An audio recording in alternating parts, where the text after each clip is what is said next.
Have you ever gone to a store and discovered that something that usually is very pricey is on sale? Well, that happened to me at Hobby Lobby. It's the Lily Factor. Ding! On February 16th, my mom and I were looking around Hobby Lobby, and she said, hey, let's go look at the art supplies. And we discovered that the Prisma Color markers prices had been reduced, and they stuck 1 billion stickers on there, so I had to stick them all in my hand to showcase that, because it's a new style. It really is. And I also got this Bristol sketchbook from the Master's Touch brand, which I hear is pretty good for markers, so I thought, Prisma Color markers, a marker sketchbook. Why not mix Prismacolor markers with Prismacolor pencils in a marker sketchbook? So I slapped 2 of the stickers they had for the reduced stuff on the sketchbook and used it as my color inspiration.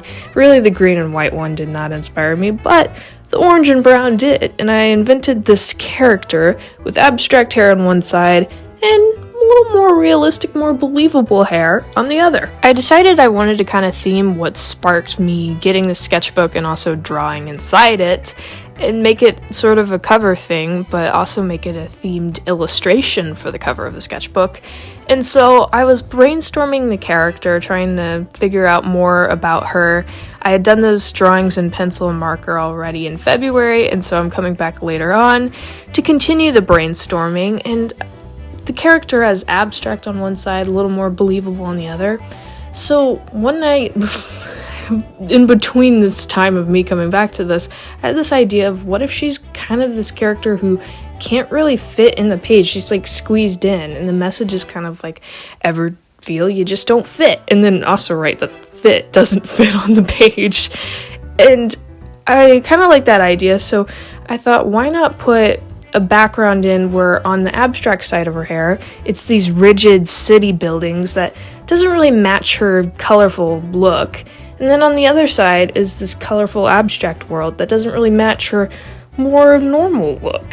And so I further brainstormed her outfit, trying to make sure that like even her clothes are kind of one-sided. So like on one side it matches the normal hair, and on the other it matches the abstract hair. So I further brainstormed that, and then I got to this last thumbnail here, which I really liked how the pose worked. It just felt more natural, and tried to put the background into space, and kind of unintentionally made it look like 2-point perspective, so even the text is kind of at an angle sometimes when brainstorming it.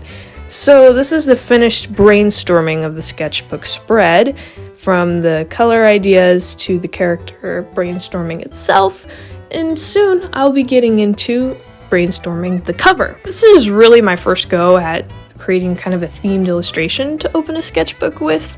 Usually I would just draw a random character and move on to the next page. It backfired on me. One time I drew something that I was embarrassed by because it was not a very good drawing, and it was on the first page, but it was in a sketchbook where the cover would bend backwards because it was very thin, so you could see the drawing underneath. I would always just lay my sketchbook face down so no one could see that drawing.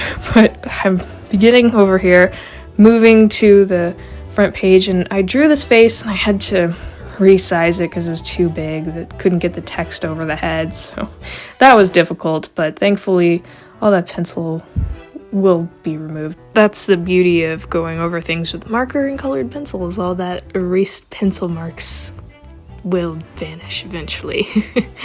And later on you'll see me start to sketch the ever feel like you just don't fit, because I couldn't get fit to not fit. It was funny. I had to resize the head, then write the text, but I couldn't get it to fit, so I had to keep resizing the text after the head.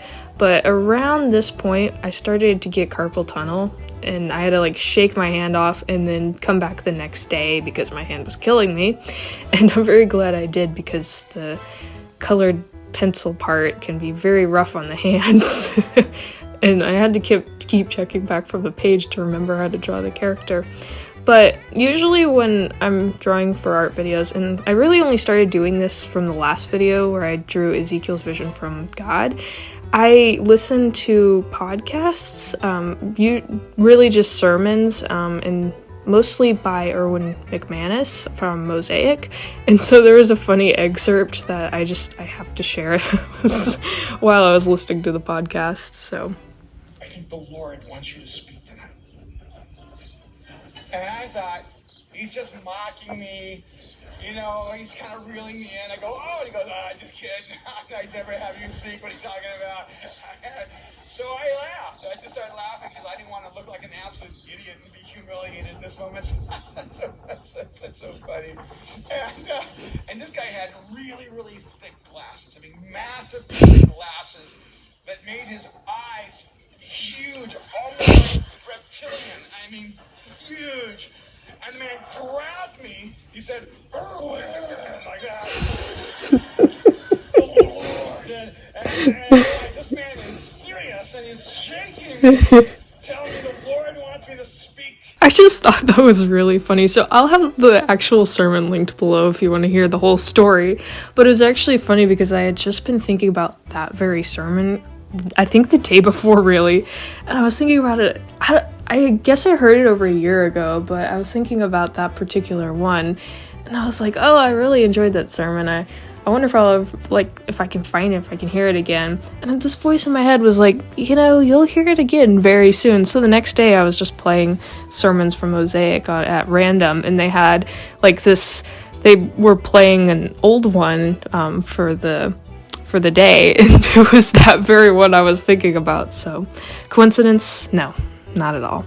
But I finished outlining everything and did a bunch of erasing, but it's time to get into the final product of the piece.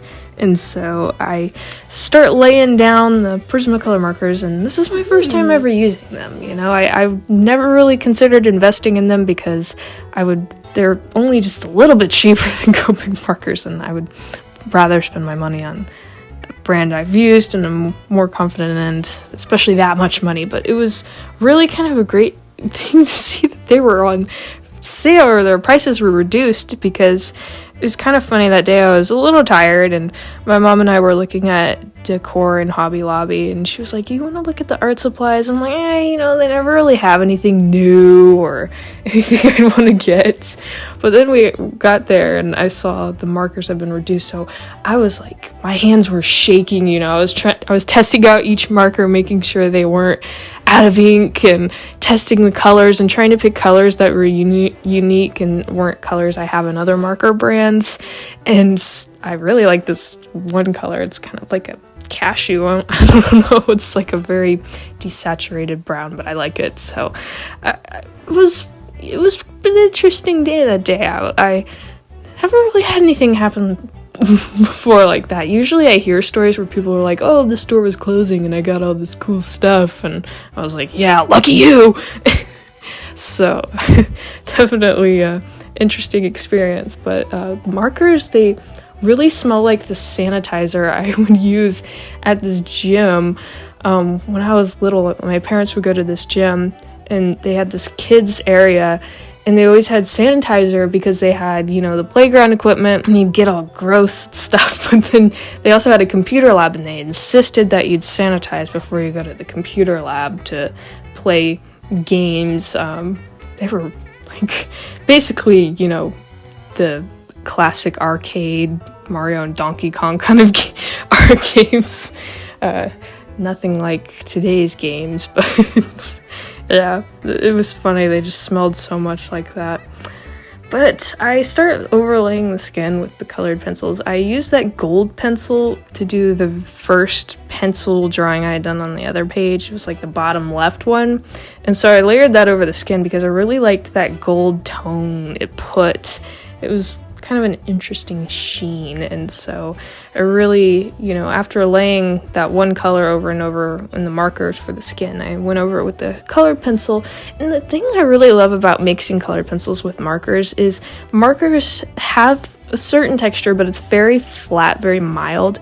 Colored pencils have a more grainy texture, and so it actually creates a better pigment, a little more liveliness inside a piece, because we all have texture on our skin and on our clothes and everything, so it's really nice to see texture over a marker drawing. So I will say I think Prisma Color markers and pencils work very nicely together. And due to my limited amount of markers and colors, I did end up kind of making the character wash out from the background, so enjoy the character while you still can see her. But I think it's also kind of ironic how that worked out, because now it looks like that it better conveys the message, because she kind of gets lost in the scene behind her, hence the not being able to fit where she is parts. So that was something. But I tried to make the shading kind of like overhead or maybe front facing lighting, and I think it gives a nice pop.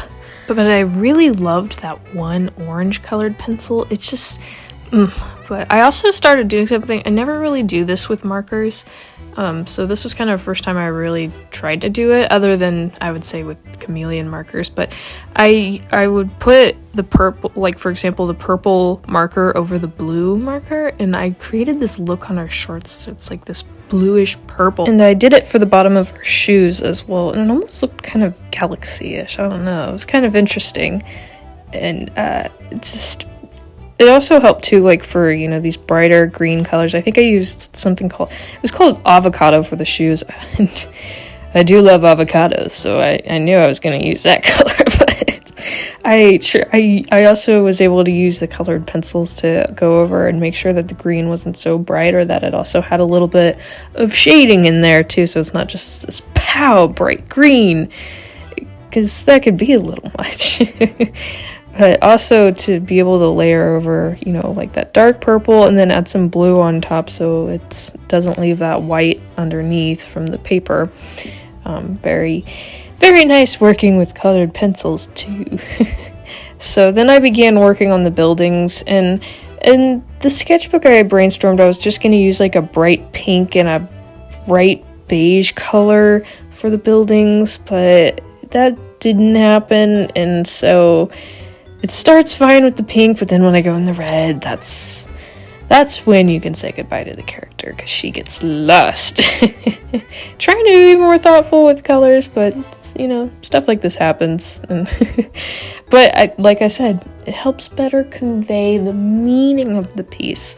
Sometimes you can you either stick out or you get kind of lost in the details. So it's all a part of the deeper meaning. But it did help though, having the colored pencils to use as I keep iterating. But it's because for when you need a little more shading, or when I got to the abstract section especially, it got a little too colorful. I like to call that color vomit, where it's just a little too much. But to add a little bit of colored pencil over that kind of helped correct that. So I finished with the text, and then a little additional shading, and then that was the finished illustration for opening the sketchbook, which it's kind of fun to open a page and then pow, you get something fully done. And so I started to begin trying to do maybe like a welcome, you know, date, started the sketchbook and stuff. That you know what, it's just not my thing. I've learned my lesson from doing this one. I'm not going to do it again. I just got bored with it really quickly, but I, you know, tried to come up with a theme. I added a Bible verse in there, because it's always good to add a little verse that can connect to the illustration in the sketchbook. And then that was the finished product. So, fun illustration. I really enjoyed making the character. I definitely want to draw her again. And I also really enjoyed making the page with all the brainstorming. That was very fun. So this is finished product, and yeah. And then there's the finished piece of, why do I keep showing this page? Move on, come on, there you go. Okay, here's the other page of all the brainstorming, and I think my favorite is still that bottom left one. It was the first drawing I did, inspired off that orange and brown sticker. It's a fun color scheme, orange, bright orange and brown. Who'd have thunk it? So yeah, this is a finished product. I'd like to thank you all for watching. May God bless you all in your life and your art. Bye!